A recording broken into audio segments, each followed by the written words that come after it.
What's up, OT Squad? How you doing? Before we get into this video, make sure you subscribe, hit that bell notification, and like button. What's up, OTS? We back with another banger.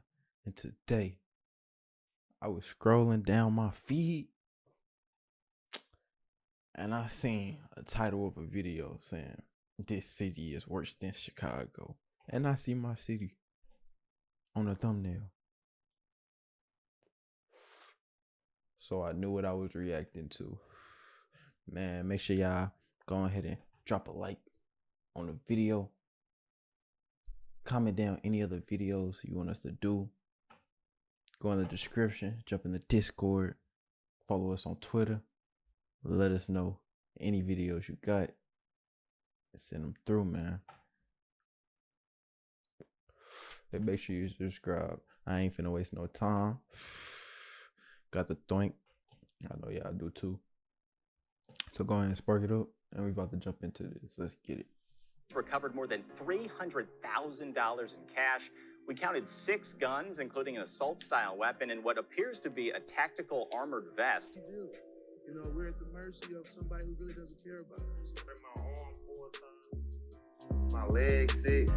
NW. I shot like 10 times in this leg, 3 times in my right thigh, and 3 times in my hand. I seen a bitch get stabbed hella close, like, that motherfucker like, how did that affect you? I don't know, it just made me like, I don't know, used to it. Why is there so much violence in the city? Hatred. You know what I'm saying? Jealousy. Envy. I know everybody so far. Anybody can get everybody. Ain't no exclusion. Ain't no kids excluding women. If you get caught in the middle of that, that's just it. XDs, M&Ps, ARs, Draco, SKs, we all openly carry. This where it go down, then the whole St. Louis go down. North side, south side, west side, but he go down right here for real. You get killed anywhere. You get killed in the county, you get killed downtown, you get killed on the south side, you get killed on the west side, you get killed on the north side. I ain't lying to you, boy. It don't matter what side of St. Louis you on. You better watch what you doing. Watch who you with. Nobody is excluded from nothing. Nathan. It do it different. Not gonna lie. So, east side, Illinois, across where the strip clubs is. You get killed in. But I will say, north side definitely do go down. Anywhere. It's bad everywhere, so. These days, don't get me wrong, the county go crazy. The south side, they be going stupid. To an outsider, the east side, they definitely be going stupid. St. Louis has become synonymous with murder. It's topped the charts many times in the past decades, for both murder and crime. But more intimate knowledge of the city's history paints a picture of 2 cities in one: Black St. Louis and White St. Louis, and how the murder issue became almost exclusively black on black, and the irony of how it stayed that way even after the Ferguson riots and the birth of Black Lives Matter. See, there's 2 sides to the city. Everything south of Delmar. I remember this like it was yesterday, boy. That shit was different. Damn, I think he just tried to run from me. No. Fuck is you going? Fuck is you doing? Road and north. The north side is way more active, with 70% of murders happening here. It's something of a modern like I said, it's definitely getting busy in the north. Ain't no denying that at all. But see, look, this 2019, man, 194 total murders, and you gotta realize this just what they done found, man. All that shit not documented.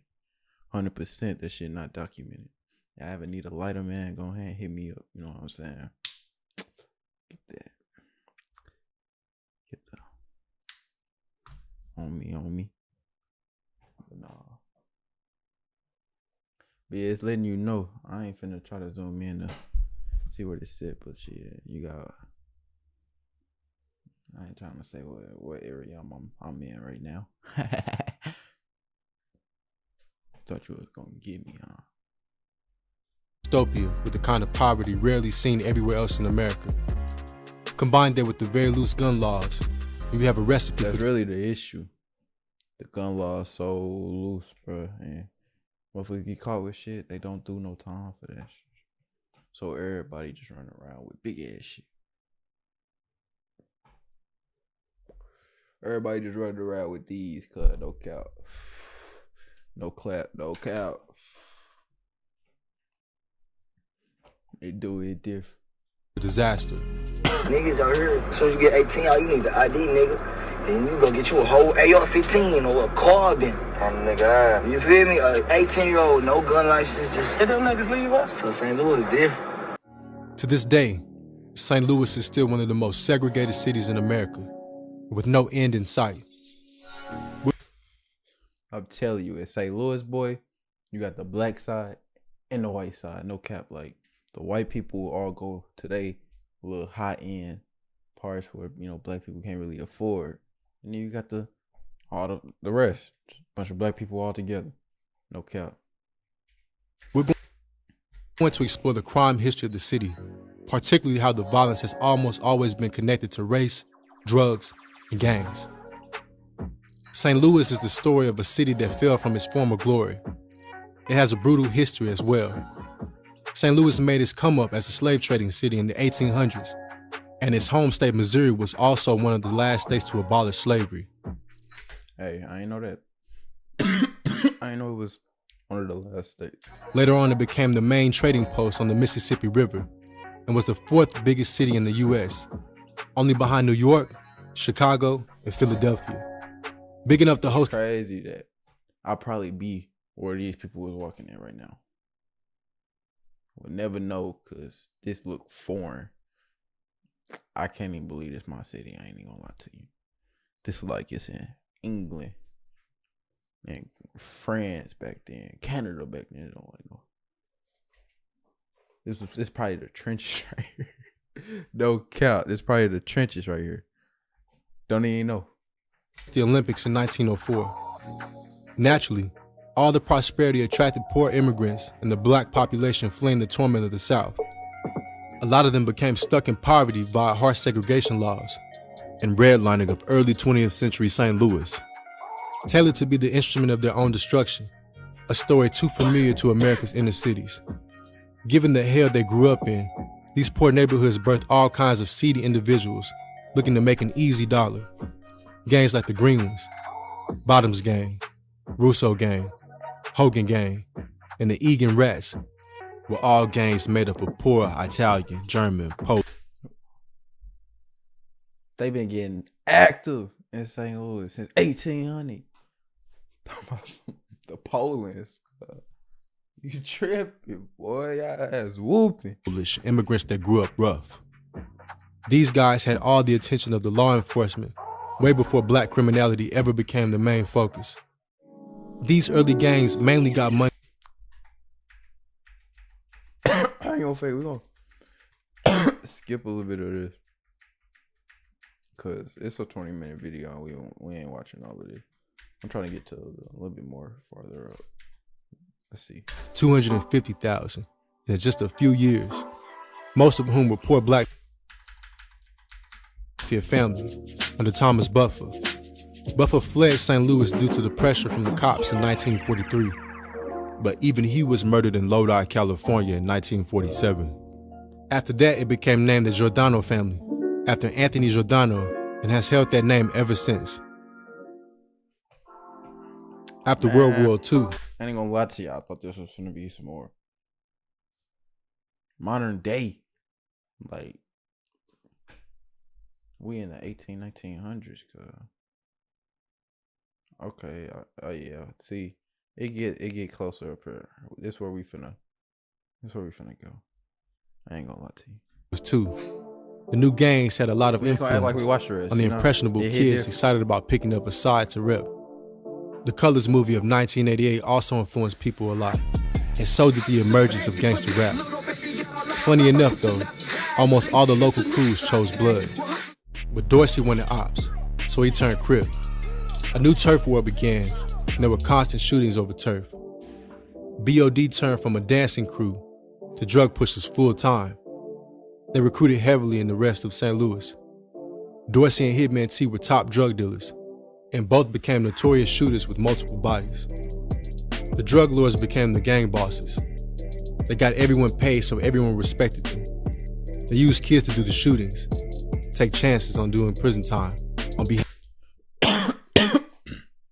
And they wasn't getting no prison time.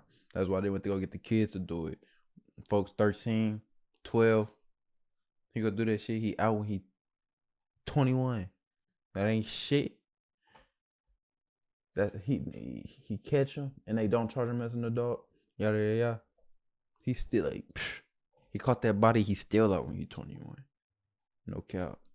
Half of the older members. Different. They had a gang graffiti like LA to mark territory. St. Louis gang eat culture became a thing as well, and so did the gang signs. BOD wore St. Louis Blues hats. The Horseshoe Posse wore Indianapolis Colts hats. They tried to mimic LA gangs in every facet. They had drive-bys almost every night in St. Louis. Every gang trying to mimic every gang. Facts. Say I'm lying. Come on now. If it's facts. And this was a very violent time for the city. At the peak of all the crack-fueled madness, Hitman T was shotgunned and off in '91. Hitman T was so well loved that his funeral almost turned into a riot, and the cops had to break it up. Word on the street is Dorsey had Hitman T's corpse dug up afterwards. Damn. This has never been confirmed. The hatred between crews runs so deep, and everyone assumed it was Dorsey that did the shooting. He became a major target in the city. He had kept a low profile for some months. Retaliation killings were happening left and right. Many went unsolved. It was one of the bloodiest weekends in St. Louis history. St. Louis descended into war after that, with gang violence skyrocketing and hitting record numbers. The ops tried to burn Hitman T's mom's house to try and kill his family. Dorsey was supposed to lay low but couldn't resist. This remind you of who? Honeycomb Brazy, no cap. Motherfuckers bogus as hell. Y'all bogus. The urge to get back on the street. In October '91, Dorsey was hit 7 times in the chest and somehow survived.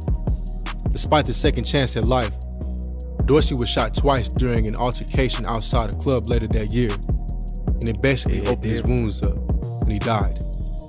Boys of Destruction and Horseshoe Posse split into different sets. Where we at? So you got, it's a little, as you can see. So you got the county. So you got the county like right here. So the county, they're getting decently active. But then you got the north side. Look at that. They going thong. I don't know if y'all can see my crosshair. That shit is white. And I ain't drawing no circles for y'all ass. So y'all ass better squint if you can't see. What you talking about? But yeah, it was really getting down here. You know, they still doing their thing. Like these niggas fucking around beef with these niggas. This is where I'm from over here, bro. You got 3 hoods over here. Hey, nigga, these niggas all clicked up. I ain't gonna fake it. They said we gonna hold this shit down. Okay. What are you talking about? But the city would never be the same after that.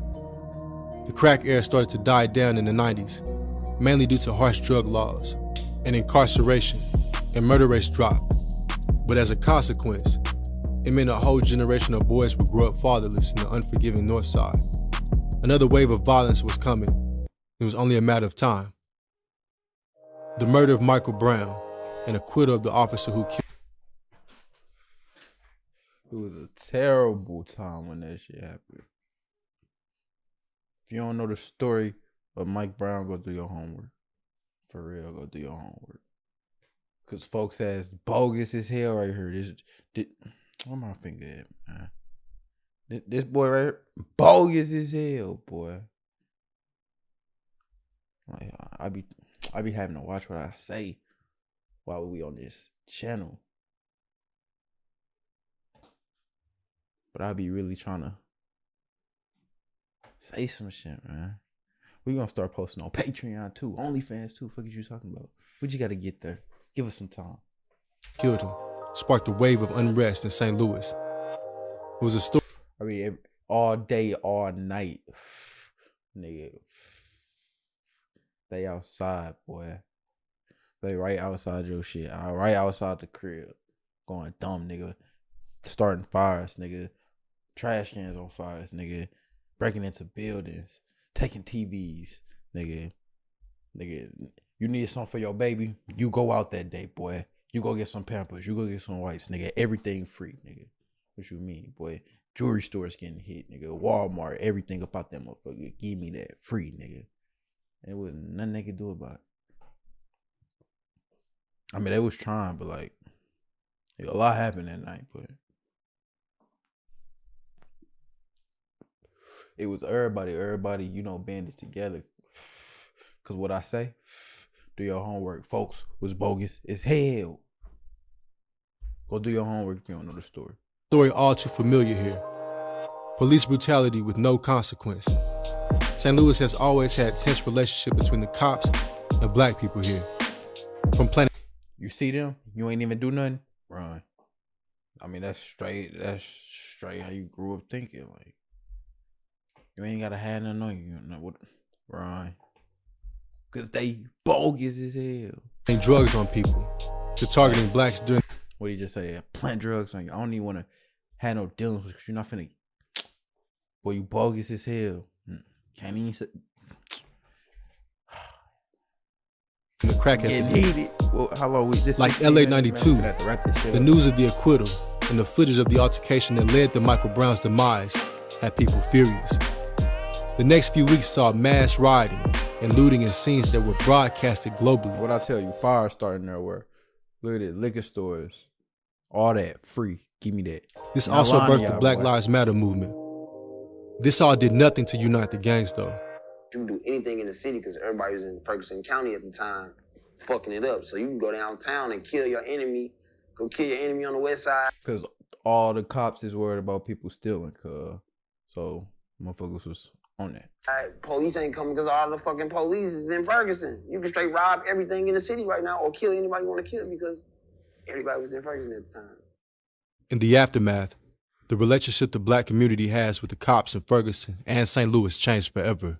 All in all, though, I seen the police scared, and that's like, that was a scary feeling and a positive feeling at the same time, to just be able to ride past the police and just see them put their head down. I never experienced that. I've always seen the police see me and they mug me until I put my head down, but to ride past them and straight see how shook they was, and I think that really did something for the people. In the 90s and 2000s, mainstream rap culture started bringing attention to the inner city black people too. And major cities had people rep them, but St. Louis never really had anyone. Cities like New York, Los Angeles, Atlanta, Houston, and Memphis had major rap scenes, and this gave an avenue for impoverished kids to find success and escape the hood. St. Louis, on the other hand, only saw Nelly make it big.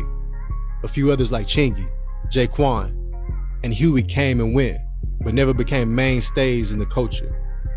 But inner city blacks, the blueprint to success has for decades been rap or go to the league. So for anyone that's not 6'7" or athletically gifted, this usually means the former. The birth of drill music in nearby Chicago sparked the resurgence of gangster rap themes and hip-hop music. Lacing the most hateful and disrespectful lyrics on a beat has never been more popular. It hit St. Louis like a storm, and the hip-hop scene here evolved towards catering to similar themes as Chicago rappers. St. Louis rap scene went from this to this. Though that many of these rappers from the newer generation all this just how to say, he break on the car. have made it mainstream, say for Metro Boomin, Smino, and Comethazine. A few of them still do decent numbers on YouTube and have built a lot of clout in their city. By nature, the drill scene thrives off of bragging about devious deeds, taunting rivals, and bragging about smoking such and such. Which is if you don't know who this is, man, 30 Deep Garment, man, go do your homework. Akin to blatantly snitching on who this is, man, WMC murder, man. Go do your homework. On yourself. The feds using lyrics to build cases is only getting more common now.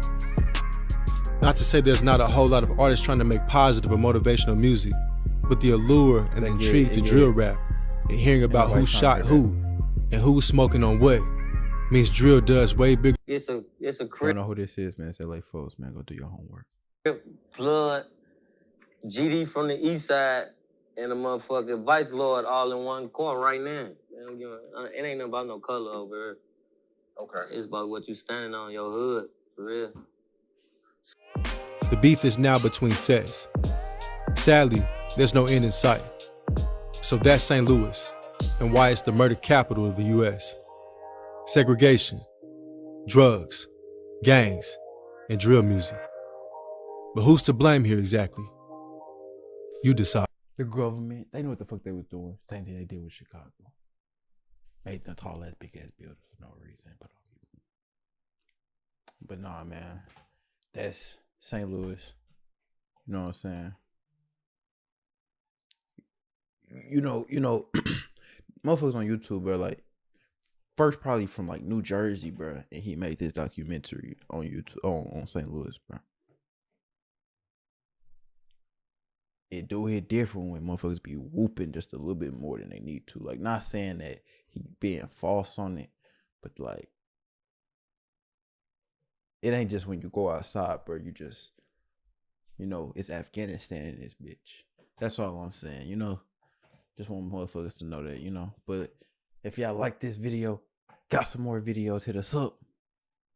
Make sure I hit that subscribe button, man, and I'm gonna see y'all in the next one.